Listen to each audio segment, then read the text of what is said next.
They teach us how to learn. It's called a rote memory system of learning. It's based on repetition, repetition, repetition, and reading as its primary vehicle. Wow, is that efficient? And what happens is we get stalemated by the time we're about 6 or 7 years old. We've lost our photographic memory. We're programmed right out of using it. We've stymied the use of the subconscious part of the brain that we learned automatically and naturally with until that time. And now we've become basically a robot with an extremely inefficient way to learn. Now, I'm not knocking the teaching profession. They don't know another way. This is how they're taught too. But there is another way, and this is it. And it's right back to the way that we were doing it naturally and automatically until we were told another way. But for some reason, we didn't continue using that way. It was too good, I guess. What's really interesting is no matter where you are out here, the learning curve goes down the rest of your life once you start to be taught how to learn. Amazing. It not only just doesn't go up as much or level off, it goes down. We spend the next 12 to 16 years of our life educating our conscious, basically our conscious reasoning part of the brain, which represents maybe 10% at the most of our brain's potential. If we had it completely educated, it would only represent maybe 10% of our brain's potential.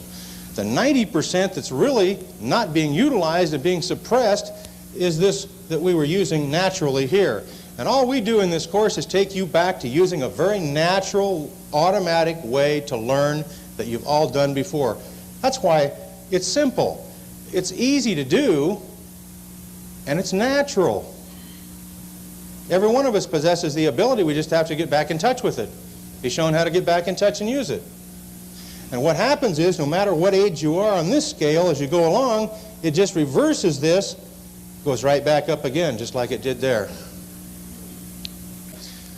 What we're dealing with here is automatically, however, as a byproduct of using this process, an awareness and perception level goes up quite dramatically, measurably 7 to 10 times the norm. Now that is so dramatic that in fact what you're doing is opening up an entire world to yourself that has always been there, but you simply haven't been perceiving it before. You'll all of a sudden be aware and see and perceive things that right in your own home that, gosh, you haven't noticed for years possibly. Or driving to work that, wow, I go by that every day, but I don't remember ever seeing that. It also allows you to do something else that Dr. Farr talked about yesterday, and that is you get to the point where that awareness and perception level go up so dramatically that you cross over the line and you literally anticipate things taking place before they happen. Because the part of the brain you're dealing with has that ability. The subconscious part of the brain, and I'll just lop it in as the subconscious. It's actually a very specific part of the subconscious. But the fact is the subconscious part of the brain is not limited by time nor space.